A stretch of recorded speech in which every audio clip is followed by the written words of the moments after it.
소에서 영상을 통해서 예배드리는 남가주 안디옥교회 성도님들 또 그의 가족 되신 분들 진심으로 환영하고 또 반갑습니다. 한 주간도 잘 지내셨는지요? 건강한 모습으로 만나 뵐 때까지 여러분들 건강에 유의하시고 또 믿음을 잘 지켜 우리가 함께 하나님 앞에 신령과 진정한 모습으로 예배할 수 있기를 간절히 소망합니다. 오늘 영상 예배로 또 함께 하는데요. 여러분들 하나님 앞에 더 기뻐하실 만한 예배를 이렇게 집중해서 드리실 수 있으면 좋겠습니다. 코로나가 장기화되면서 말 못할 여러 가지 어려움과 고난으로 고통하고 있는 성도님들이 많이 있을 줄로 아는데요. 오늘 우리가 예배하기에 앞서 우리 고난을 위로해 주시고 또 넘어진 자들을 손잡아 일으켜 세워주시는 우리 주님 바라보면서 주님 손잡고 일어나세요 라고 하는 찬양 먼저 하나님 앞에 드리도록 하겠습니다.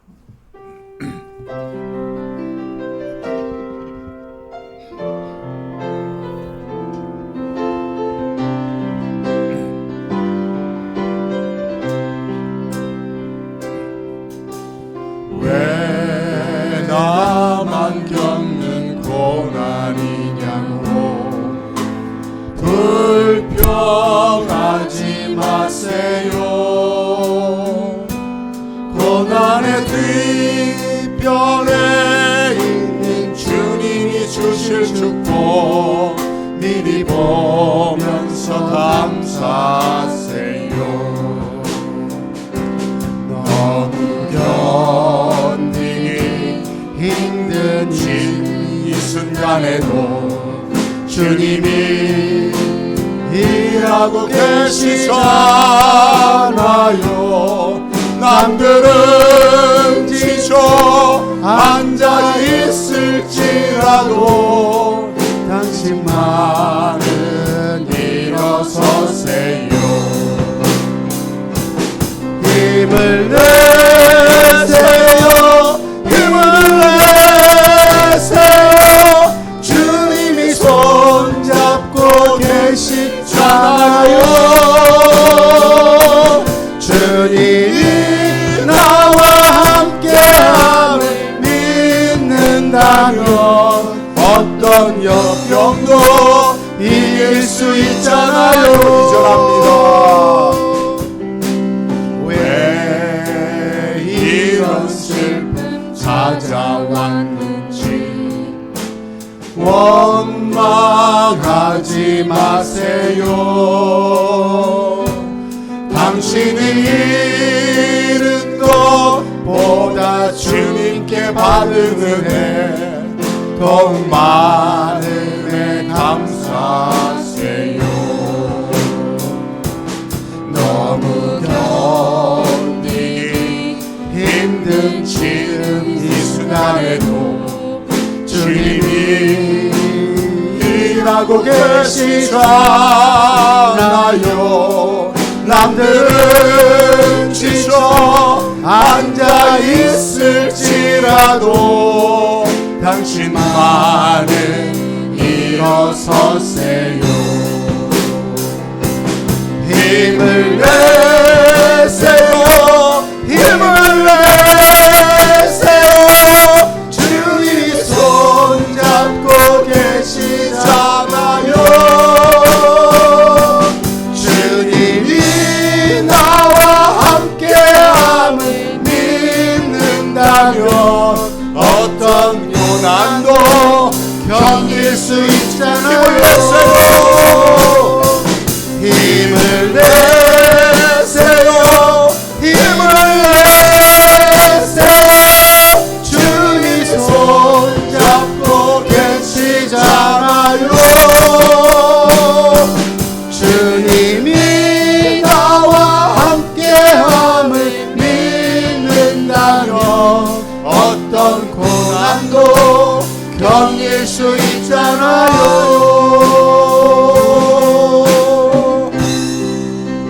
우리 한번 기도하겠습니다. 여러분, 고난이 많은 세상, 우리 힘과 능력으로는 감당할 수 없습니다. 감당한다 할지라도 우리는 많은 상처와 아픔과 고통 속에 신음할 것입니다. 그러나 우리 손을 잡아주시는 나의 의로운 오른손으로 너를 붙들리라 약속하신 대로, 특별히 고난 당한 자의 손을 붙잡아 주시는 주님 손을 붙잡고 일어난다면 어떤 고난도 견딜 수 있을 것입니다. 승리할 수 있을 줄로 믿습니다. 이 시간 우리가 주님 앞에 예배할 때 주님 내 손 잡아 주옵소서, 주님 나를 꼭 붙잡아 주옵소서. 우리 한번 나같이 하나님 앞에 간절한 소원을 가지고 기도하며 나갑니다. 나같이 기도합니다. 돌아가신 하나님 감사합니다. 오늘도 우리의 손을 잡아주시고 우리를 일으켜주시고 우리를 안아주시는 그 품에 안아 인도하시는 사랑 많으신 하나님 아버지를 의지하며 하나님 앞에 예배하러 나갑니다. 주여, 사랑하는 우리 남가주 안디옥교회 성도들의 손을 잡아 주옵소서. 그들의 낙한 부분에 친히 안수하여 주옵소서. 의로운 오른손으로 강건하게 하여 주옵소서. 그리하여라 어떤 고난 가운데서도 주님 손잡고 일어나 승리할 수 있는 남가주 안디옥교회 성도들이 다 될 수 있도록 인도하여 주옵소서. 이 예배 시간이 주님 손잡고 일어나는 시간 되길 원합니다. 주님 손으로부터 느껴지는 그 사랑, 주님 그 능력의 손으로부터 공급되는 능력으로 일어나 승리하며 하나님이여 고난 중에도 담대히 하나님을 찬양하며 감사하는 우리 모두가 되게 하여 주옵소서. 이 예배 중에 주님 만나게 하시고 주님 음성 듣게 하시고 주님 사랑의 온기를 느끼는 시간이 될 수 있도록 하나님 역사하여 주실 줄로 확실히 믿사옵고 감사를 드립니다. 원근 각처에서 하나님 앞에 예배하기 위하여 모인 사랑하는 우리 남가주 안디옥교회에 속한 모든 권속들, 하나님 이 시간 친히 그 예배 현장으로 찾아가 만나주시고 임마누엘로 역사하여 주셔서 예배하는 자에게 주시는 하나님의 신령한 은혜와 축복이 넘치는 시간 되게 하시고 삶의 모든 고난을 이길 힘을 얻게 하시고 또 한 주간도 살아갈 능력을 공급받는 시간 되게 하여 주옵소서. 홀로 영광 받아주시길 간절히 소원하옵고 예수님의 이름으로 기도드리옵나이다. 아멘. 전능하사 천지를 만드신 하나님 아버지를 내가 믿사오며 그 외아들 우리 주 예수 그리스도를 믿사오니 이는 성령으로 잉태하사 동정녀 마리에게 나시고 본디오 빌라도에게 고난을 받으사 십자가에 못 박혀 죽으시고 장사한 지 사흘 만에 죽은 자 가운데서 다시 살아나시며 하늘에 오르사 전능하신 하나님 우편에 앉아 계시다가 저리로서 산 자와 죽은 자를 심판하러 오시리라. 성령을 믿사오며 거룩한 공회와 성도가 서로 교통하는 것과 죄를 사하여 주시는 것과 몸이 다시 사는 것과 영원히 사는 것을 믿사옵나이다. 아멘. 찬송가 379장 찬양을 함께 드리시도록 하겠습니다.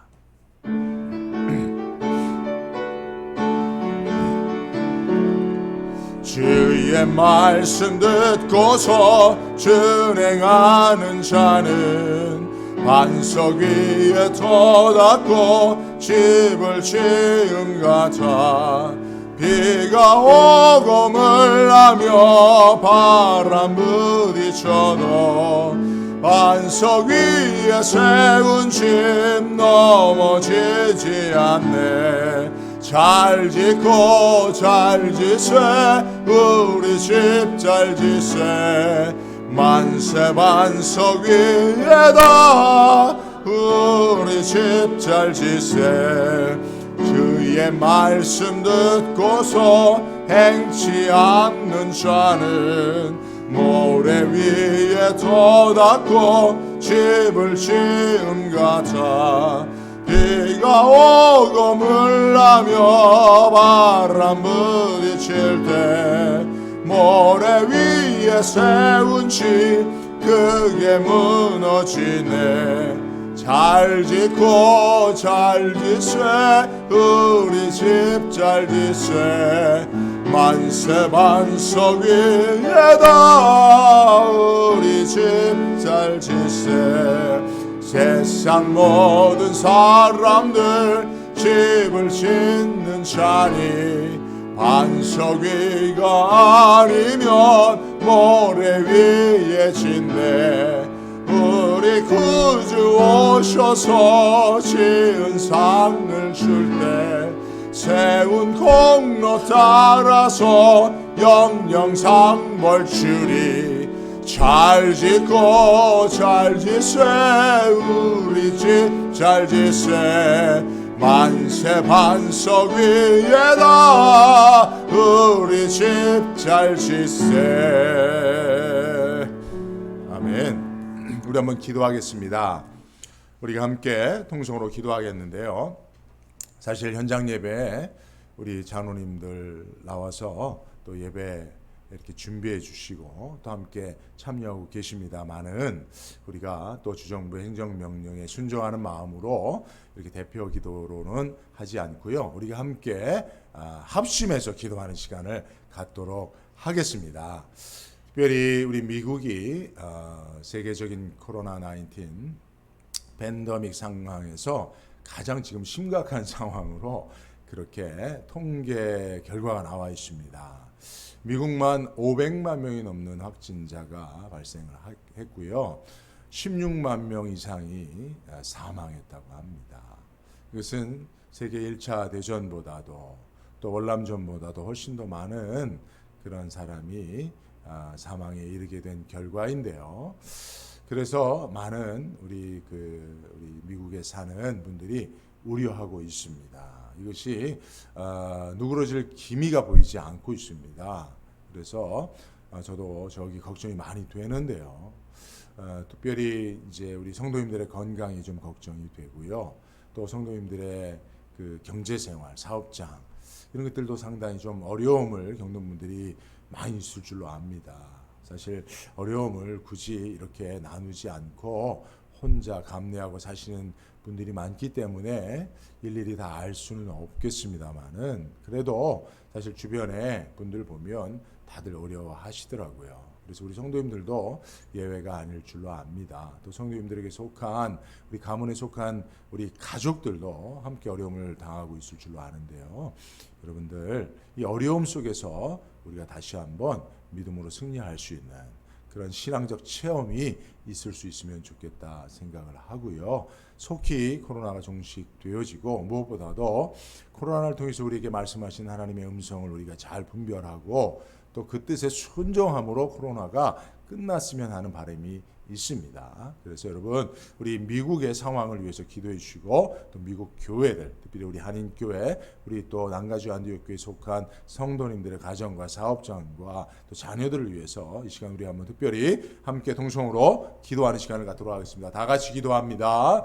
거룩하신 하나님 간절히 소망합니다. 코로나로 말미암아 하나님 정말 많은 우리 사람들이 어려움을 당하고 있습니다. 실제로 500만 명이 넘는 자들이 코로나로 인하여 실제적 건강에 생명의 위협을 느끼고 고통하고 있습니다. 하나님 치유하여 주옵소서. 그들을 불쌍히 여겨 주옵소서. 하나님이 살아계심을 알게 하여 주옵소서. 하나님이 살아계셔서 병든 자들을 치유하시는 하나님이여 치유자이심을 깨닫게 하여 주시고 예수 이름에 소망이 있음을 하나님이 이 세상 그 어느 것도 예수 이름의 소망과 비교할 수 없음을 깨닫고 다시 한번 그 이름 앞에 나올 수 있도록 하나님이여 도우시고 역사하여 주옵소서. 하나님 우리 남가주 안디옥교회에 속한 하나님 우리 가문에 속한 모든 권석들 건강을 지켜주시고 특별히 연로하신 우리 하나님의 성도님들 하나님이여 이 코로나 상황 가운데서 건강을 지켜주시기를 원합니다. 특별히 하나님이여 마음에 고독하거나 외롭거나 우울하지 않도록 성령님 따뜻한 사랑으로 그들의 마음을 위로하여 주시옵소서. 하나님 홀로 내버려 두지 마시고 임마누엘로 함께하여 주옵소서. 특별히 하나님의 이 어려울 때 우리 성도들이 서로서로 사랑과 선행을 격려하며 서로 돌아볼 수 있도록 인도하여 주시옵소서. 목장과 하나님이여 목장에서 목자와 부목자와 우리 목원들이 서로 하나님이여 돌아보며 기도하며 중보할 수 있게 하여 주시옵소서.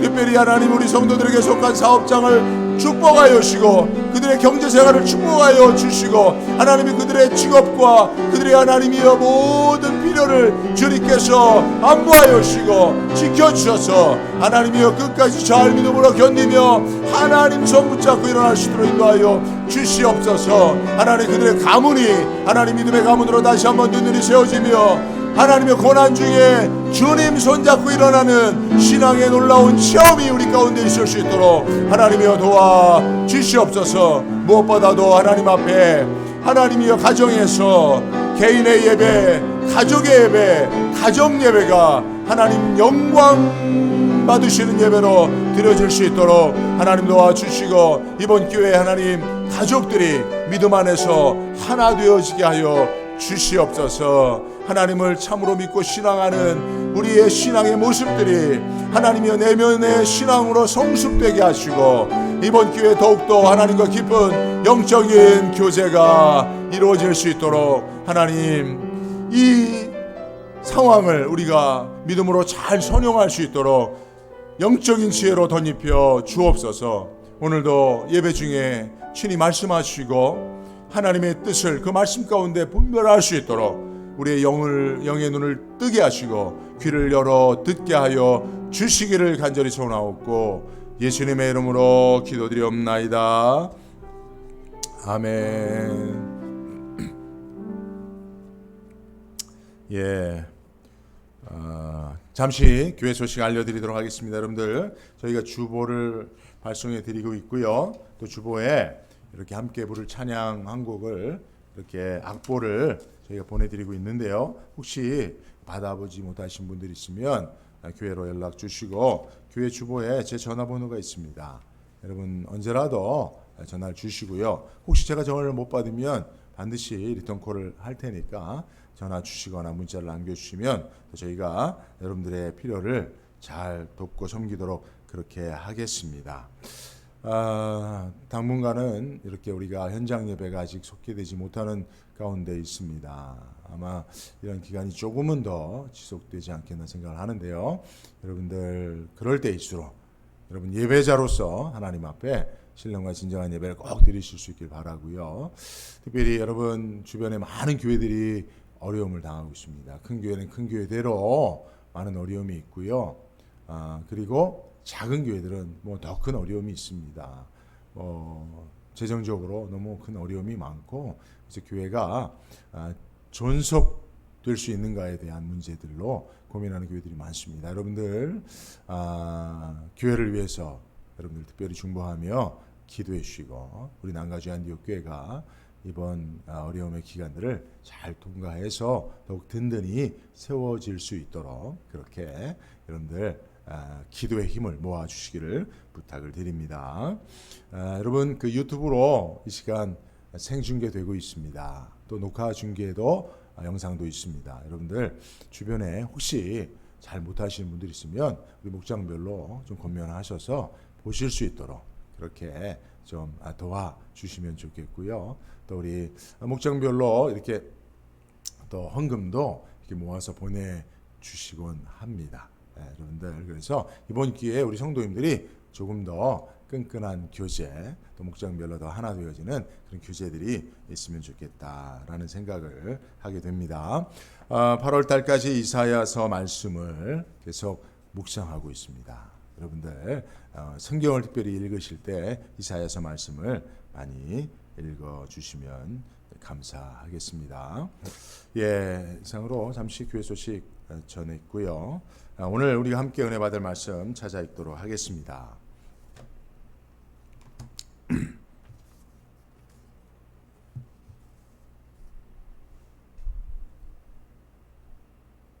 오늘 말씀은요. 이사야서 20장에 있는 말씀입니다. 1절에서 6절까지 있는 말씀을 우리가 교독으로 읽도록 하고요. 제가 먼저 1절 읽겠습니다. 아스루 왕 사르곤이 군대 장관을 아스돗으로 보내매 그가 와서 아스돗을 쳐서 추위하던 해 곧 그때에 여호와께서 아모스의 아들 이사야에게 일러 가라사대 갈지어다 내 허리에서 배를 끄르고 내 발에서 신을 벗을지니라 하심에 그가 그대로 하여 벗은 몸과 벗은 발로 행하니라. 여호와께서 가라사대 나의 종 이사야가 3년 동안 벗은 몸과 벗은 발로 행하여 애굽과 구스에 대하여 예표와 기적이 되게 되었느니라. 이와 같이 애굽의 포로와 구스에 사로잡힌 자가 아수르 왕에게 끌려갈 때에 젊은 자나 늙은 자가 다 벗은 몸 벗은 발로 볼기까지 드러내어 애굽의 수치를 베이리니 그들이 그 바라던 구스와 자랑하던 애굽을 인하여 놀라고 부끄러워할 것이며 그날에 이 해변 거민이 말하기를 우리가 믿던 나라 곧 우리가 아수르 왕에게서 벗어나기를 바라고 달려가서 도움을 구하던 나라가 이같이 되었은즉 우리가 어찌 능히 피하리요 하리라. 아멘. 할렐루야. 예. 또 이렇게 현장 예배에도 참여해 주신 분들이 더러 계신데요. 또 여러분들이 계셔서 제가 또 설교할 힘을 얻습니다. 사실 제가 이제 방송도 좀 하고 하는데 이렇게 사람을 대면하지 않고 이야기하는 것이요 쉽지 않더라고요. 그래서 한 분이라도 또 두 분이라도 이렇게 또 자리해 주시고 또 말씀을 들어주시고 이렇게 아이 컨택이 이루어지면서 이렇게 말씀을 전하면 저도 좀 힘이 나고 해서 오늘 특별히 방송으로 지금 보고 계시죠, 여러분? 제가 카메라를 지금 응시하고 있는데 여러분들의 눈을 보고 있는 겁니다. 여러분 저 눈을 좀 맞춰 주시고요. 그리고 또 현장에 이렇게 나와 계신 분들도 또 이렇게 저를 바라봐 주시고 하시면 제가 좀 힘을 내서 또 힘있게 설교를 좀 하도록 하겠습니다. 오늘 말씀을 통해서 여러분 우리가 큰 깨달음이 있었으면 좋겠습니다. 또 하나님의 마음이 좀 느껴지는 그런 시간들이 될 수 있으면 좋겠습니다. 사실 설교를 통해서 성경에 대한 지식을 많이 얻는 것보다 그 말씀하시는 하나님의 마음이 조금이라도 우리 가슴에 와 닿으면 그것은 설교의 가장 큰 효과, 결과가 아닐까, 열매가 아닐까 생각을 합니다. 저도 여러분들에게 말씀에 대한 지식을 전하는 것보다 이 말씀하신 하나님의 마음을, 그 감정을, 그 느낌을 좀 여러분들에게 전하고자 하는 그런 소원이 있습니다. 오늘도 말씀을 통해서 우리 하나님의 마음속으로 한 걸음 더 나아갈 수 있었으면 좋겠습니다. 자, 오늘 설교 제목은 벌거벗은 선지자입니다. 제목을 한번 우리 크게 한번 따라 읽겠습니다. 시작. 벌거벗은 선지자. 여러분 설교의 제목을 보시면서 아마 안데르센의 동화를 떠올리지 않았을까 싶은데요. 여러분 무엇이 떠올랐죠? 벌거벗은 임금님. 여러분 임금이 벌거벗었어요. 왜 그랬을까요? 임금님이 얼마나 많은 화려한 옷이 있습니까? 옛날에 우리 이조 시대의 임금님들은 골룡보라고, 그죠? 용이 새긴 황금. 여러분 이건 또 좀 우리가 한번 생각해 보고 넘어가야 될 여담인데, 여러분 옛날부터 여러분 성경에서 사단은 용에 비유되잖아요. 근데 용은 실존하는 것이 아니라 사실은 어떻게 보면 인간 사회에서는 상상의 동물인데, 그러나 용이 등장을 합니다, 성경에는. 근데 용은 마귀예요. 근데 세상 왕들은 다 대부분이 용을 상징적인 동물로 삼는단 말이에요. 그죠? 여러분 세상 권세는, 세상 권력은 사실은 마귀로부터 나온다는 것. 물론 모든 권세가 하나님으로부터 나오는 그런 영적인 원리가 있습니다만은, 그러나 세상 권력을 추구하는 자들의 심령 속에는 마귀 역사가 있다는 것도 우리가 이제 한번 생각해 볼 필요가 있는데, 이건 여담이었고요.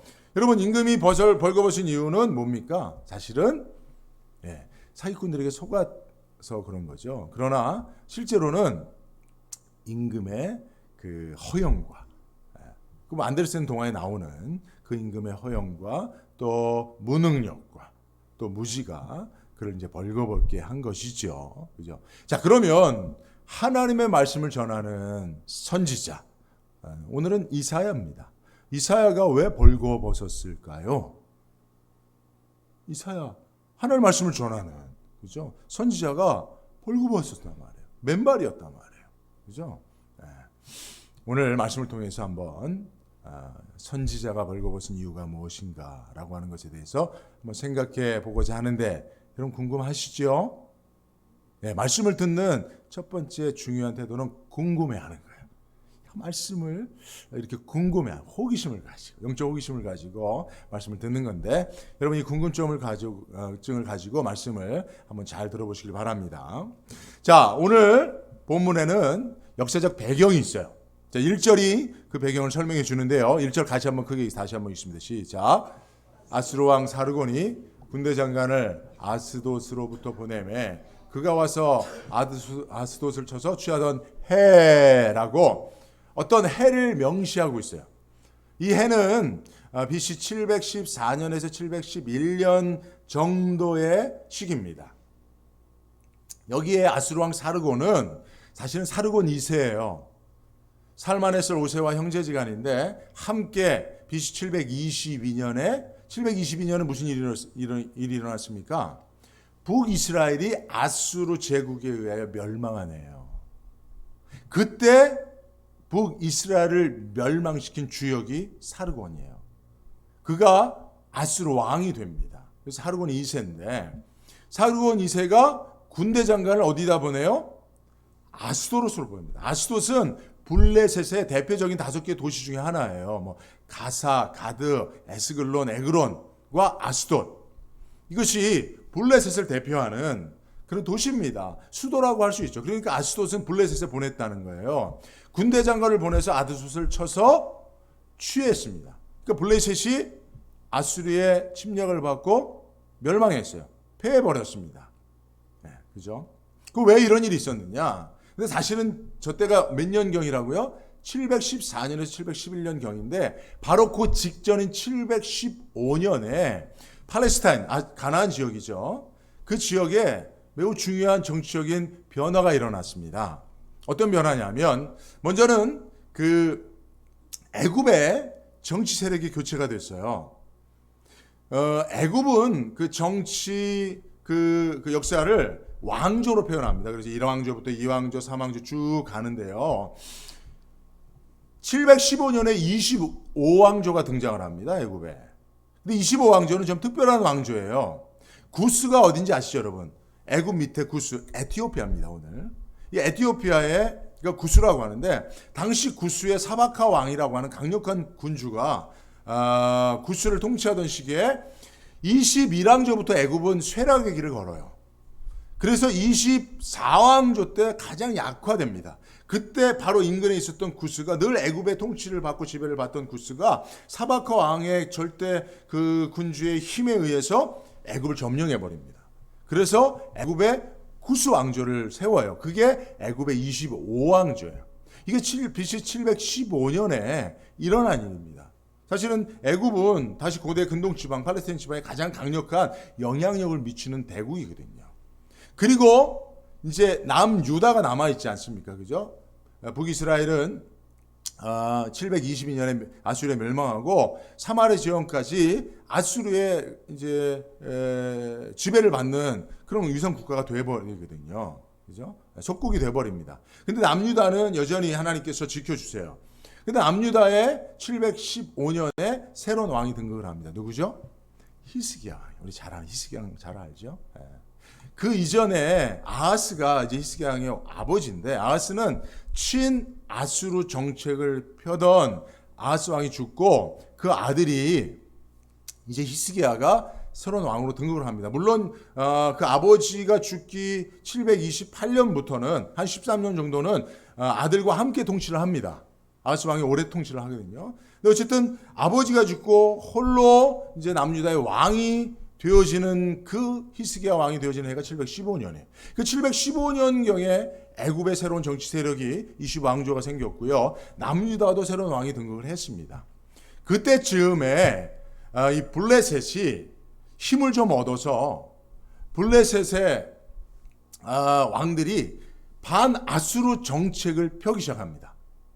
그래서 반아수르 동맹을 맺어요. 그래서 블레셋이 내가 총대를 맬 테니까 앞장서고 깃발을 들 테니까 다 우리 반아수르 동맹에 가담하시오. 그래서 그 든든한 후원자가 이제 애굽이었고요. 모압과 또 에돔과 그리고 남유다의 히스기야도 그동안 아버지가 친아수르 정책을 펼쳤는데 이게 별로 좋지 않아요. 아수르의 조공을 계속 바쳐야 되고 아수르 왕을 상왕처럼 모셔야 되니까 기분이 나쁜 거예요. 이거 별로 좋아 보이지 않아요. 그래서 그러던 차에 이제 반아수르 동맹이 딱 형성이 되니까 거기에 이제 히스기야도 가담하려고 하는 그런 가운데 있었습니다. 근데 여러분 그런 상황을 아수르 왕이 내버려 둘까요? 사르곤 왕이 그냥 내버려 두겠어요? 안 되죠. 그러면 제국이 무너지는 겁니다, 여러분. 여러분 예를 들면 중국이 중국 공산당 정부가 제일 아주 강력하게 탄압하는 게 어딘지 아시죠? 뭔지 아시죠? 소수민족들의 독립이에요. 사실은 중국도 50개가 넘는 소수민족들이 그 중국이라는 나라를 만들고 있는 그죠? 공화국이죠. 중국이 그죠? 연합국이에요. 그래서 사실 하나의 단일 정부로 많은 소수민족들을 지금 다스리고 있다 보니까 여러분 여기저기서 이렇게 독립운동이 일어나면 옛날에 소련이 무너지듯이 그래서 소련이 약화됐잖아요. 지금 러시아로. 중국이 그걸 우려하고 있어요. 그래서 이렇게 소수민족들이 독립운동하면 그건 아주 엄청나게 탄압을 해버립니다. 여러분 그 현상을 우리가 좀 알고 기도할 필요가 있어요. 그죠? 그러니까 아수르가요 제국을 지금 다스리고 있는데 속국 하나가 반아수르 동맹을 만들어서 반기를 들잖아요. 용납할 수가 없는 거예요. 그래서 군대 장관을 보내서 강력하게 응징을 해서 결국은 그 선봉에 섰던 블레셋이 아수르에 의해서 지금 큰 패배를 당하고 있는 그 상황. 이게 바로 오늘 본문의 역사적인 배경이에요. 이때에 하나님이 선지자 이사야에게 말씀하시면서 2절에 이렇게 말씀하십니다. 곧 그때 여호와께서 아모스의 아들 이사야에게 일러 가라사대 갈지어다 내 허리에서 배를 끌고 내 발에서 신을 벗을지니라 하시며 그가 그대로 하여 벗은 몸과 벗은 말로 행하니라 했어요. 하나님께서 이사야 선지자에게 야 너 옷 벗어 신발도 벗어 그리고 다녀 벌거벗고 다녀라고 말씀하시는 거예요. 그것도 무려 3절을 보니까 몇 년이요? 3년이나 3년이면 아무리 짧게 잡아도 몇 개월입니까? 한 14개월은 되는 거 아니에요. 그죠? 그렇지 않습니까? 12월 달 시작해서 그 다음에까지 가면 1월 달까지 14개월은 최소한. 여러분 하루도 벌거벗고 다니라 그러면 여러분 1억을 준다 그러면 벌거벗고 다니시겠어요? 저는 다닙니다. 농담이고요. 근데 여러분 14개월을요 벌거벗고 다니라 그러면 근데 명색이 선지자 오늘날 제가 목사인데 목사 보고 벌거벗고 다니라 그러면 제가 홈리스나 그렇다면 또 몰라요. 그러면 그냥 비슷한 척하고 다니죠. 1억 받는데. 근데 그럴 수 없잖아요. 늘 양복 입고 이렇게 딱 번듯하게 의관을 갖추고 또 하나님의 말씀을 전하는 선지자가 벌거벗고 다니 3년이나 그렇게 하나님께서 이사야에게 요구하시는 거예요. 이게 사실은 이제 행위예요. 예언이거든요. 행위예요. 이것을 통해서 하나님이 말씀하시는 메시지가 있는 거예요. 무엇입니까? 그 3절이죠. 애굽과 구스에 대하여 예표와 기적이 되게 하랴. 이사야 네가 벌거벗고 다니는 그것이 애굽과 구스에 대한 예표와 기적, 징조가 되게 하겠다라고 하는 거예요. 사실은 여러분 반아수르 동맹의 선봉에 쓴 것은 블레셋이었지만 사실은 그 배후에 그 후원자가 누구였어요? 애굽이었단 말이에요. 근데 실제로 그 반아수르 동맹의 맏형 역할을 했던 애굽이 아수르에 맞서서 끝까지 싸워줄 용의가 있었어요? 없었어요? 없었습니다. 그래서 그들은 도리어 아수르의 애굽과 구스가 패배해서 포로로 잡혀갈 것에 대해서 하나님께서 이사야 선지자를 통해서 미리 예언해 주시는 거예요. 사실 여러분 당시에 누가 벌거벗고 맨발로 다니는 걸 보면 그 당시 사람들은 어떤 인식을 했냐면 저건 포로구나, 전쟁 포로구나 라고 생각했죠. 지금은 뭐 그런 미친 사람이라고 생각하겠지만 당시에는 전쟁에서 패배해서 포로로 잡혀 저렇게 포로로 끌려가는구나 라고 하는 모습으로 인식이 됐단 말이에요. 그러니까 이사야 선지자의 모습을 보고 전쟁 포로를 연상하게끔 하나님께서 행위 예언을 하게 하신 거예요. 근데 그 실제로 이사야가 보여주는 포로는 어느 나라의 포로예요? 아수르에 멸망한 애굽의 포로들을 말하는 거예요. 그것을 통해서 결국은 애굽을 의지하고 아수르의 반기를 들면 사실은 애굽도 아수르에 의해서 멸망하게 될 것이라는 하나님의 말씀을 전해주시는 거죠. 실제로 여러분 애굽의 사바카 왕이 아수르의 끝까지 대항하지 않습니다. 동맹의 후원자 역할 맡은 역할을 하겠다고 해놓고 실제로 블레셋의 왕이 아수르의 멸망해서 애굽으로 망명 가거든요. 근데 그 망명 간 왕을 어떻게 하는지 아세요? 아수르에게 넘겨줘 버립니다. 애굽이. 그래서 앞장섰던 블레셋 왕이 죽임을 당하는 그런 역사적 사실이 나중에 일어나는데 이것을 하나님은 아신단 말이에요. 그죠?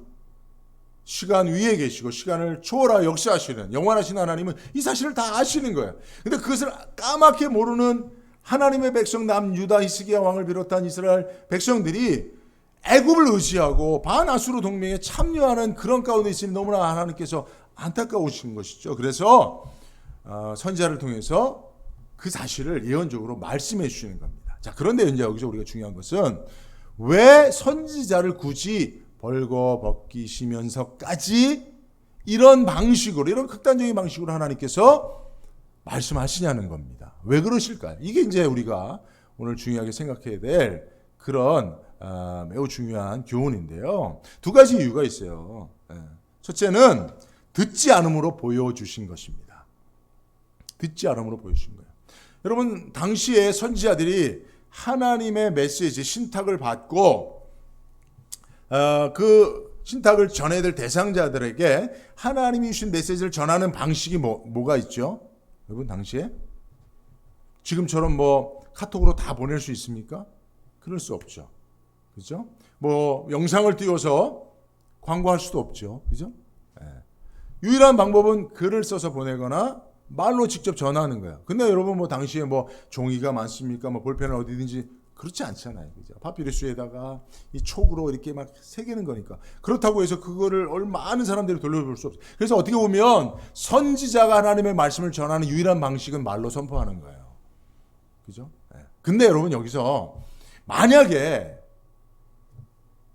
그 선지자의 말을 듣는 자들의 귀가 막혀 있다면 어떻게 되겠습니까?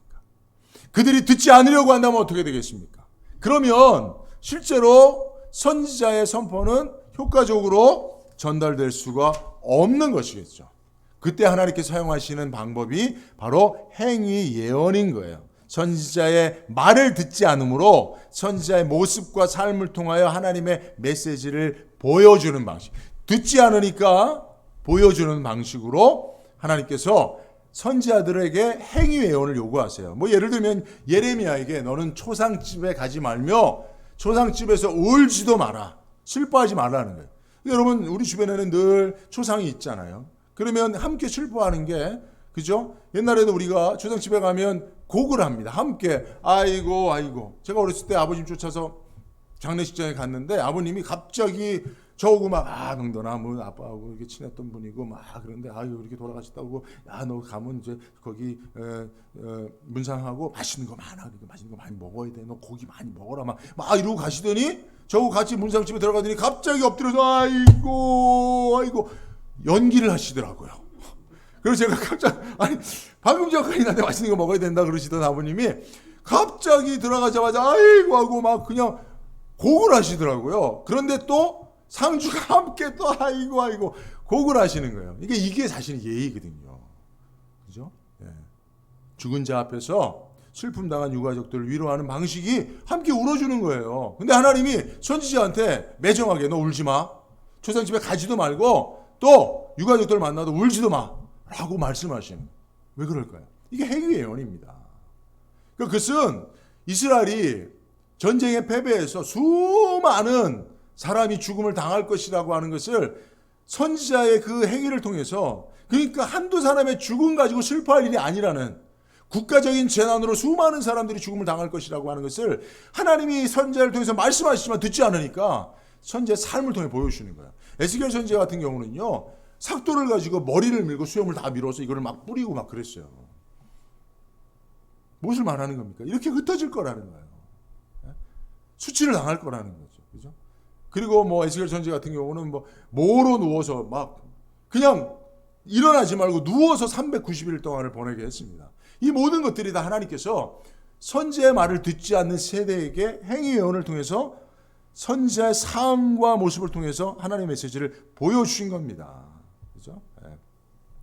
그래서 여러분 여기서 우리가 중요하게 깨달아야 될 것은 행위 예언을 통해서라도 하나님께서 이 말씀을 전해주시는 하나님의 간절한 마음뿐만 아니라 그 하나님의 그 마음을 속에서 나오는 메시지를 선지자의 입을 통해서 선포되는 메시지를 사실은 이스라엘 백성들이 들었어요, 안 들었어요? 안 들었다는 거예요. 좀 심하게 말하면 들어 처먹질 않았다는 거예요. 그래서 사실은요, 이 듣는 게 제일 중요합니다. 인간의 인격적 성숙뿐만 아니라 신앙 인격의 성숙도 듣는 거에 있어요. 잘 들으면 소망이 있습니다. 소망이 있어요. 근데 듣지 못하는, 뭐 우리가 좀 저속한 표현으로 귓구멍이 막힌 사람들, 이런 사람들은 소망이 없는 거예요. 그죠? 근데 안타깝게도 여러분, 우리가 잘 알아야 돼요. 선지자들을 통해서 하나님께서 뭐 다른 예언도 아니에요. 뭐 이게 네가 복을 받느냐 안 받느냐 예언도 아니고 죽느냐 사느냐의 문제거든요. 생명이냐 죽음이냐의 문제거든요. 그죠? 멸망이냐 살아나느냐의 문제거든요. 근데 그 말씀을 전해도 그 선지자의 말씀을, 선지자가 전하는 말씀을 듣는 이들이 거반 없었어요. 거의 듣지 못했다니까요.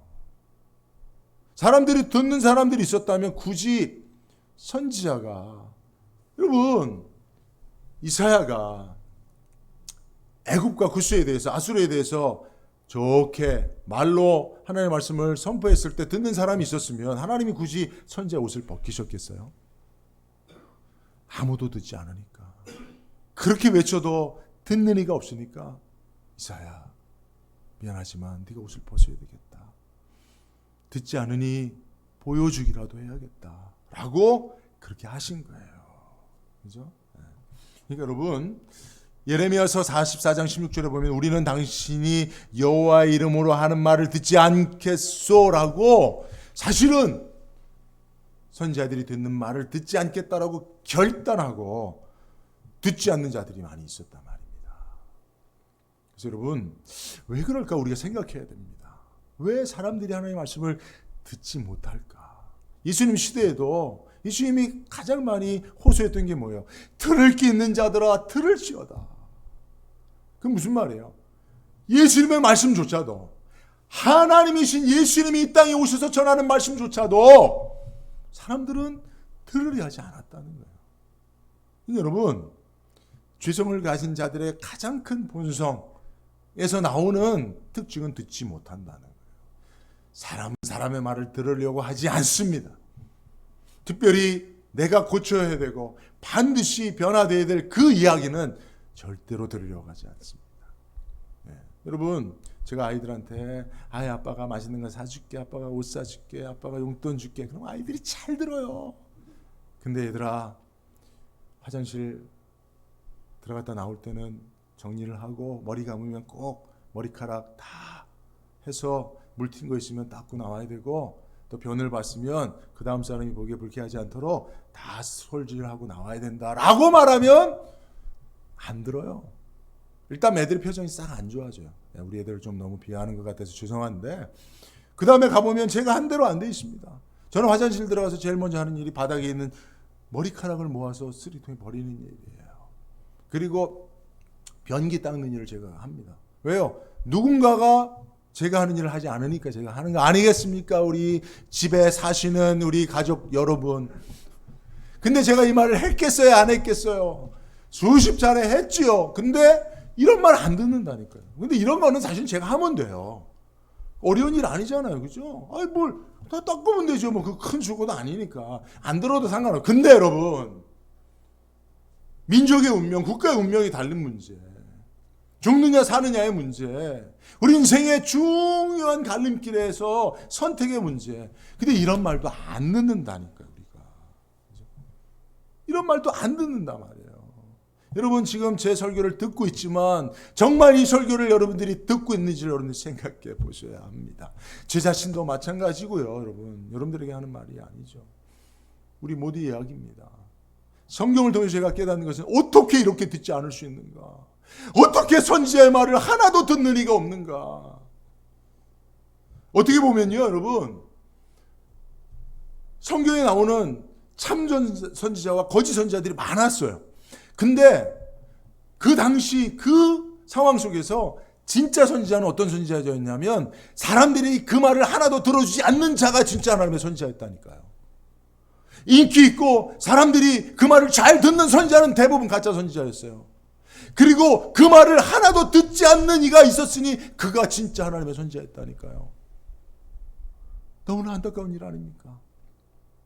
만약에 이 시대도 성경의 시대와 같다면, 그 영적 상황과 같다면 사실은 많은 사람들이 와 하고 듣는, 박수치는 그런 하나님의 말씀을 전하는 설교자, 선지자 역할을 하는 자들은 사실은 가짜인 거예요. 그 말을 들어주는 이가 없는 이가 오늘날에 하나님이 세우신 진짜 선지자. 이 사실 앞에 제가 여러분 너무나 어떻게 할 바를 모르겠더라고요. 그렇잖아요. 예레미야 말을 누가 들었어요? 거짓 선지자들의 말을 왕도 듣고 방백도 들고 백성들 들었어요. 예레미야는 거짓 선지자라 그래갖고 우물에 가둬버렸어요. 아무도 그 말을 들어주는 이가 없었어요. 그러니 심지어 하나님께 예레미야에게 예루살렘 성을 다니며 한 사람만이라도 찾아봐라. 없었다니까요. 예레미야 말을 들어주는 이가 없었거든요. 그가 전하는 게 진짜 하나님의 말씀이었는데요. 에스겔이 아무리 외쳐도 듣지 않았어요. 이사야가 이렇게까지 벌거벗고 다녀도 듣는 이가 없었으니 3년이나 다르니라고 했대요. 한 번 그러고 행위로 선포했다면 듣는 이가 있었으면 왜 옷을 빨리 입혔겠죠. 이제 됐다. 이사야 빨리 옷 입어라. 근데 3년을 벗은 몸으로 다니게 하신 건 뭐예요? 듣지 않은 거예요. 행위의 예언을 통해서도 선지자가 그런 삶을 살아도 사람들이 인정해 주지 않았다는 겁니다. 네, 참으로 두려운 것은 그 당시만 그런 것이 아니고 오늘날도 그렇다면 여러분 이것은 참으로 안타까운 일이 아닐 수 없는 것이죠. 그래서 하나님께서 너무 제가 흥분한 것 같습니다. 듣지 않음으로 보여주신 것이고, 두 번째는 느끼지 못함으로 느끼게 하신 것이죠. 느끼지 못함으로 느끼게 하신 거예요. 여러분 영적 질병으로 대표되는 성경의 질병이 뭐죠? 문둥병이에요. 한센병. 한센병의 특징은 뭡니까? 고통을 모르는 거예요. 그죠? 그래서 사실은 영적 질병으로서 문둥병, 그죠? 영적인 문둥병은 고통을 모르는 거예요. 즉 수치를 모르는 거예요. 수치를 모르는 거예요. 벌거벗었지만 수치를 모르는 거예요. 그래서 사실 여러분 왜 사람들이 자기 연약함, 특별히 죄로 말미암은 그 부끄러움을 모르고 느끼지 못하느냐, 이유가 있어요. 우리 이 조상으로부터 물려받았기 때문에 그래요. 여러분 아담과 하와, 우리 인류의 조상인 아담과 하와가 부끄러움을 어떻게 처리했습니까? 부끄러움을 어떻게 처리했어요? 모가나무 가지로 부끄러움을 덮고 나무 가지 사이에 숨고, 그리고 다른 사람에게 핑계하고, 덮고 숨고 핑계하고, 뜯고 아닌 거 아니죠? 벗고 덮고 숨고 핑계하고. 이게 우리 안에 그런 게 있어요. 우리 안에 부끄러움을 아는 게 사실은 소망이거든요. 그죠? 부끄러움을 아는 자가 고치잖아요. 그죠? 근데 부끄러움을 사람들은 어떻게 해요? 보통은 덮어버리고 숨어버리고 핑계합니다. 그러니까 그런 방식으로 부끄러움을 해결하다 보니까 부끄러움을 몰라요. 그럴 때 하나님께서 부끄러움을 알아야 할 자에게 부끄러움을 느끼게 하는 방식을 사용하시는 거예요. 뭐냐면 선지자가 벗고 다니는 것을 보고, 결국은 그것은 누구예요? 애굽의 이야기예요. 근데 애굽을 의지하는 나의 이야기거든요. 그러니까 내가 사실은 애굽을 의지하는 게 부끄러운 거예요. 애굽을 의지하고 아수르에 대항하여 싸우면 나는 벌거벗고 포로로 끌려가게 될 것이라는 거예요. 근데 그 영적인 사실을 몰라요. 모르고 의지하지 말아야 될 것을 의지하는 거예요. 인생을 의지하고 사는 이게 부끄러운 거거든요. 근데 이스라엘 백성들이 부끄러움을 못 느껴요. 그러니까 하나님께서 이사야로 하여금 이사야가 아유 부끄러워, 아유 저 선지자가 벌거벗고 다니네 하고 부끄러움을 타자를 통해서 느끼는 거예요. 그 느낌을 통해서, 그 수치심을 느낌을 통해서 뭐를 느끼라는 거예요? 사실은 내가 부끄러운 존재라는 거예요. 내가 느껴야 될 수치심이 있다는 거예요. 하나님 이런 방식으로 하시는 거예요. 그죠? 네. 여러분, 술 먹고 주사가 많은 사람을 절대로 자기가 부끄러운지 모릅니다. 왜 그런지 아세요? 자기가 술 먹고 주사 부리는 모습을 술 먹었기 때문에 기억을 하나도 못해요, 그 사람은. 그러니까 자기는 그런 줄로 도무지 몰라요. 그러니까 부끄러운 줄 몰라. 그러니까 그런 사람 영상을 찍어놔야 돼. 영상을 찍어서 그대로 보여주면 아이고 내가 이렇단 말이야 하고 부끄러움을 느끼고 고칠 수 있습니다. 근데 그럼에도 불구하고 계속 그런 사람은 소망이 없습니다. 자, 여러분 부모가 예를 들면 아버지가 술 먹고 막 개판을 치고 막 뭐 폭행을 하고 막 집안을 부수는 것을 본 자녀가 그대로 행한다면 그는 소망이 없는 사람이에요. 왜요? 봤음에도 그것이 얼마나 부끄럽고 수치스럽고 고통을 안겨주는 줄 알면서도 자기가 그대로 한다는 것은 이 사람은 소망이 없는 거예요. 그래서 하나님께서 지금 이사야의 수치를 보는 자로 하여금, 그럼 그렇잖아요. 그죠? 네? 벌거벗음을 보면 아우 부끄러워 하잖아요. 그걸 하나님이 느끼게 하신 거예요. 근데 그게 실제로는 이사야의 부끄러움이 아니라 나의 부끄러움이라는 사실을 알게 하는 거죠. 그 진짜 부끄러움은 뭐냐? 이사야에서 2장 22절에 얘기했던 것처럼 너희는 인생을 의지하지 말라. 그 호흡은 코에 있나니 새말가치가, 의지할 만한 가치가 없는 인생을 의지하는 너희가, 그 행위가, 그 불신앙이 사실은 벌거벗은 것과 같은 부끄러운 모습이라는 거예요. 이걸 하나님께서 이스라엘로 알게 하고 느끼게 하고 싶은데 선지자의 선포를 통해서는 도무지 느끼지 못하니까 선지자를 벗겨서 아이고 부끄러워 왜 저러지 하면서 혹 나도 저와 같은 부끄러운 모습이 있지 않을까라고 그렇게 하나님께서 경각심을 주시는 거예요. 그렇죠? 그리고 거기서 더 한 발 더 나가서 하나님이 선지자를 벌거벗기시면서까지 우리에게 알게 하시고자 하는 바, 우리의 행위가 얼마나 부끄러운가, 그리고 그 부끄러운 행위가 우리의 아버지이신, 우리를 선택하신 하나님 앞에 얼마나 큰 고통이 되는가를 느끼게 하시기 위해서 하나님이 이렇게 하시는 거예요. 여러분, 하나님이요 그냥 세상의 많은 지도자들처럼 자기가 원하는 목적을 위해서 종들을 마음대로 쓰고 버리는 그런 하나님 아니잖아요. 이사야 선지자야, 내가 하고자 하는 목적이 있다. 그러니 너 벌거벗어. 야, 너 뭐 내 종이잖아. 너 벌거벗고 뭐 수치는 네가 당해. 내가 전하는 목적은 내가 이룰게. 하나님 이런 분 아니시잖아요. 그러니까 하나님이 그런 벌거벗고 다니라고 하는 그 말에 여러분 저 같으면 순종하기 어려웠을 거예요. 근데 이사야가 그렇게 했던 이유가 뭐예요? 이사야가 뭘 알고 있었어요? 하나님의 고통을 알고 있었던 거죠. 내가 당하는 이 수치보다 100배나 1000배나 더 하나님의 백성들이 자기의 영적인 부끄러운 상태를 깨닫지 못하고 의지하지 말아야 될 세상을 의지하고 결국은 이렇게 벌거벗겨 포로로 잡혀가며 멸망할 것을 아시는 하나님이 얼마나 그 사실을 말하여도 듣지 않는 그 백성들을 향하여 고통하고 있는가. 선지자 이사야가 이걸 알고 있었기 때문에 자기가 벗고 다니는 부끄러움은 아무것도 아니었던 거예요. 여러분, 오늘날 이런 하나님의 고통을 이해하고 하나님의 그 고통을 대변해 줄 만한 사람이 어디 있겠습니까? 그래서 이사야 소명에 누가 나를 위하여 가며 내가 누구를 보낼 거라고 하나님 탄식 소리가 나오잖아요. 이사야 6장에.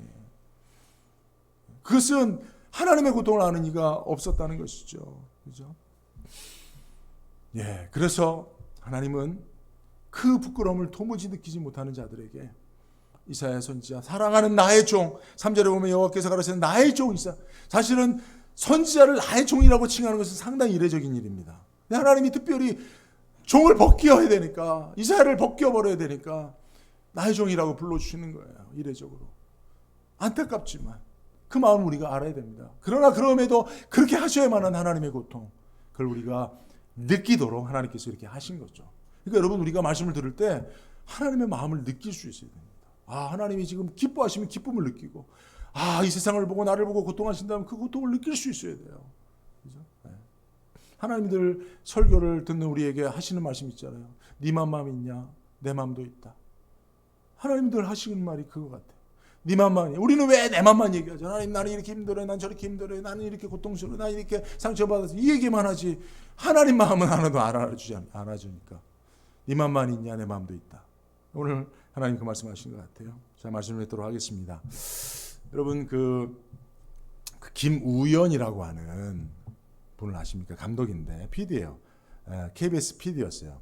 인간극장에 PD를 했어요. 인간극장 아시죠? 보신 적 있을 겁니다. 그래서 한국 방송 대상도 탄 유명한 PD입니다. 이분이 프리랜서가 되어갖고 우연히 지하철역에서 뭐가 촬영할 만한 걸 찾다가 맨발로, 엄동설안에도 맨발로 돌아다니는 미친 할아버지를 만납니다. 이 사람, 그 지하철에서는 유명한 분이에요. 아주 미친 노인네라고. 맨발로, 올해도 1년 44절 맨발로 다닌다고. 그래서 그러려니 했는데 우연히 카메라에 담기 시작했어요. 근데 카메라에 담겨진 모습이 그냥 세상 사람들이 얘기하는 그런 미친 사람만 같진 않은 거예요. 저분이 뭔가 있는 것 같아요. 그래서 계속 따라가면서 그분을 영상에 담기 시작했는데 알고 보니 그분이 최춘선이라고 하는 목사님이셨어요. 근데 지하철에서는 미친 노인네로 유명한 거예요. 이분이 맨발로 다녀요. 이분은 사실은 광인이 아니에요. 와세대 대학교를 나오고 5개 국어를 구사할 수 있는 김구 선생님과 함께 독립운동을 했던 독립유공자고, 그리고 지금 대전 현충원에 계십니다. 이분이. 그리고 재벌급 부자예요. 김포공항에서 김포 땅 수십만 평을 상속받은 재벌급 부자예요. 목사예요. 자녀들이 있습니다. 아버지를 존경하는 자녀들과 또 남편을 존경하는 아내가 있어요. 집에 갔더니 사모님 영상이 나왔는데 사모님은 지극히 정상, 아주 고상한 사모님이시다. 근데 이분은 지하철에서 맨발로 다녀요. 상당히 오랜 기간을 맨발로 다니며 그분이 외치는 말은 미스 코리아 유관순, 미스터 코리아 김구, Y2 코리아.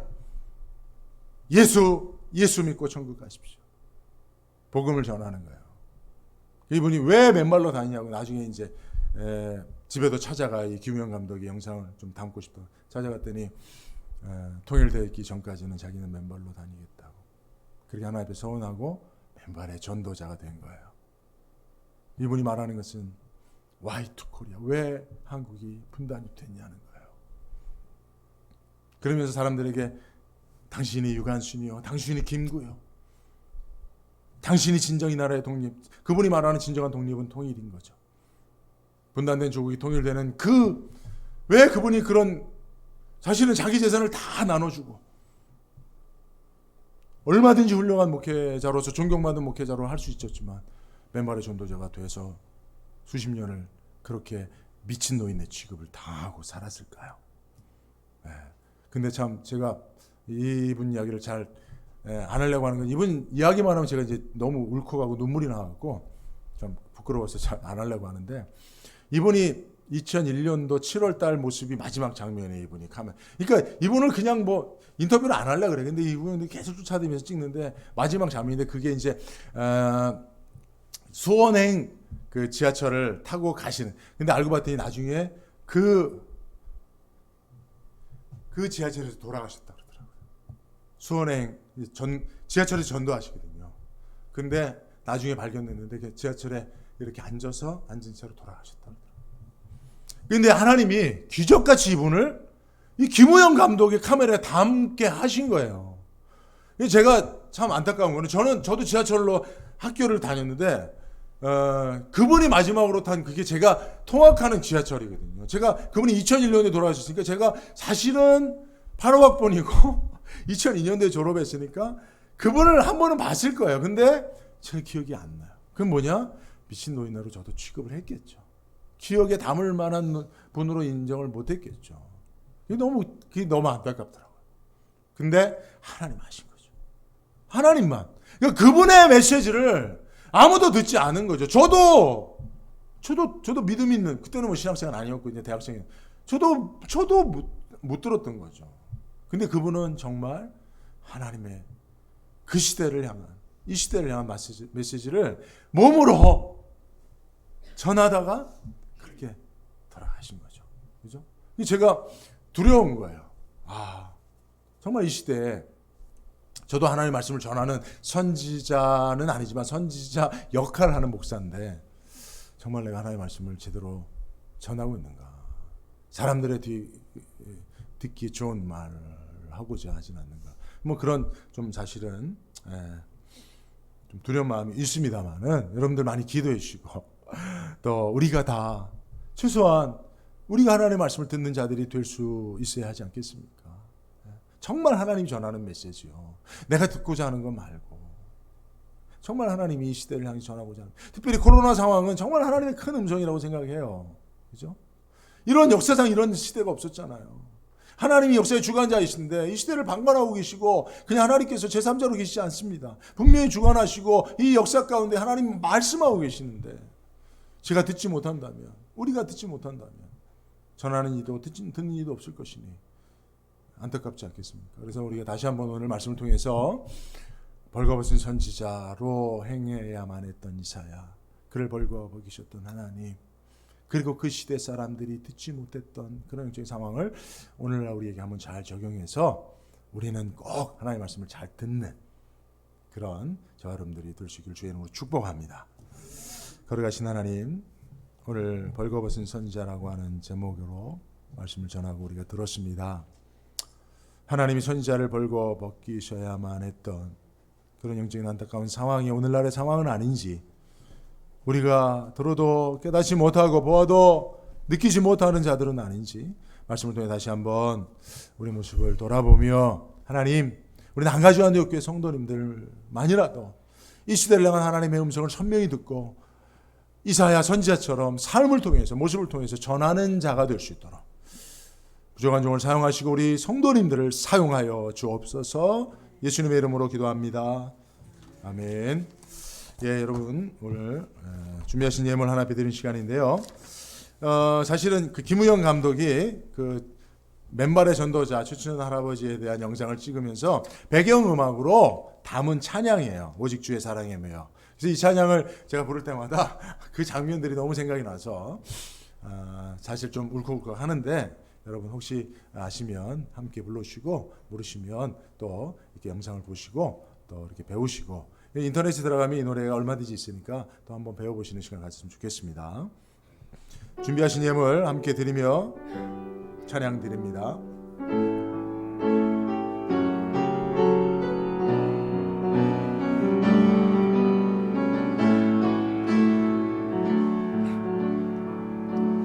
오직 주의 사랑에 매여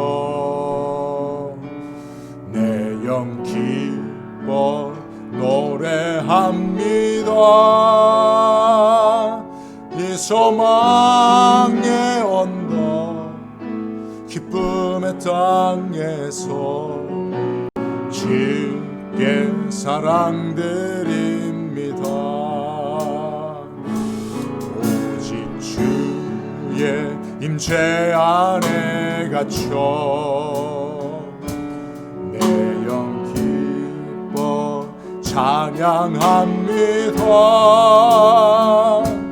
이 소명의 언덕 거룩한 땅에서 주께 경배드립니다.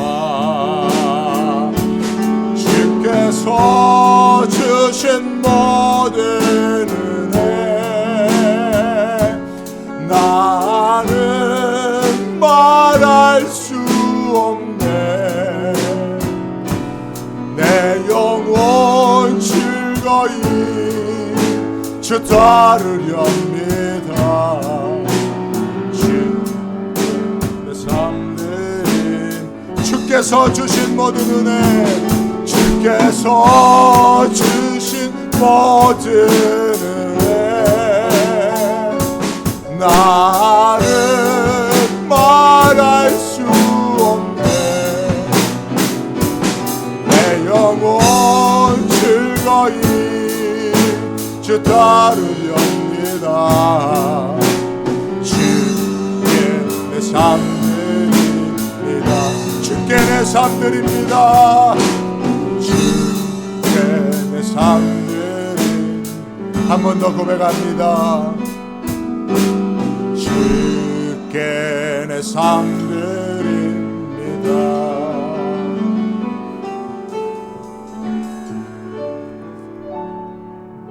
굶으라면 굶었고, 수상집에 가지 말라면 가지 않았고, 울지 말라면 울지 않았고, 머리털을 자르라면 잘랐고, 옷을 벗고 벌거벗은 채로 다니라면 다녔던 선지자들, 그들의 마음속에 자신의 일신의 안녕과 행복은 다 뒤로하고 오직 하나님의 말씀만을 전하고자 하는 그 선지자의 삶을 위하여 하나님께 기꺼이 그 삶을 드렸던, 그 생명을 드렸던, 그리하여 일신의 부끄러움도 아랑곳하지 않았던 그들의 삶을 흠모합니다. 이 시대에도 하나님은 여전히 말씀하시지만 듣는 이가 없어, 또 혹 하나님의 마음을 담아 전하는 이가 없어. 내가 누구를 보내며 누가 우리를 위하여 갈고, 가슴 아파하시는 하나님의 마음이 있다면 하나님, 우리 나가지 안디옥교회 성도들을 사용하시고 우리를 보내시고, 우리도 이사야 선지자처럼 하나님의 말씀, 당신의 뜻을 이루기 위하여 기꺼이 나의 삶 주께 드립니다 고백할 수 있게 하여 주옵소서.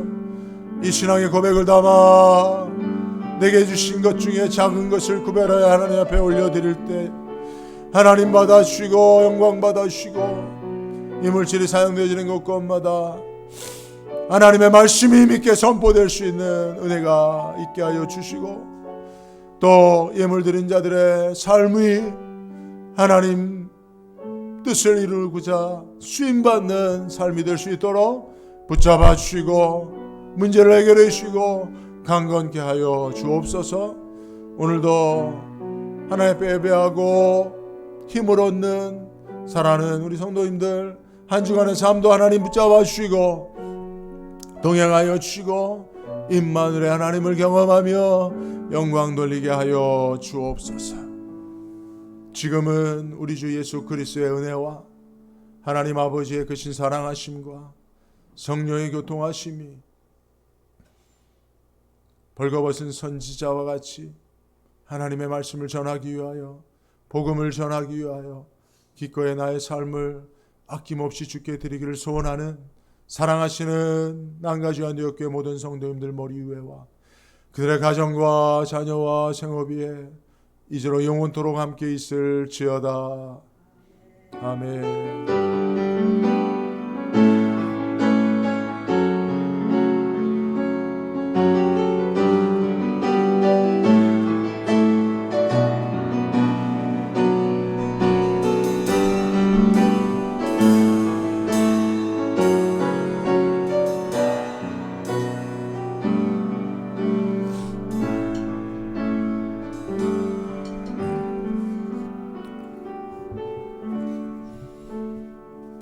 예배를 마쳤습니다. 여러분들 각 가정에서 말씀을 좀 나누는 시간들을 좀 가지면 좋겠고요. 또 식사하시면서 또 서로 축복하고 교제하고 또 건강하게 지내시다가 또 다음에 뵙도록 하겠습니다.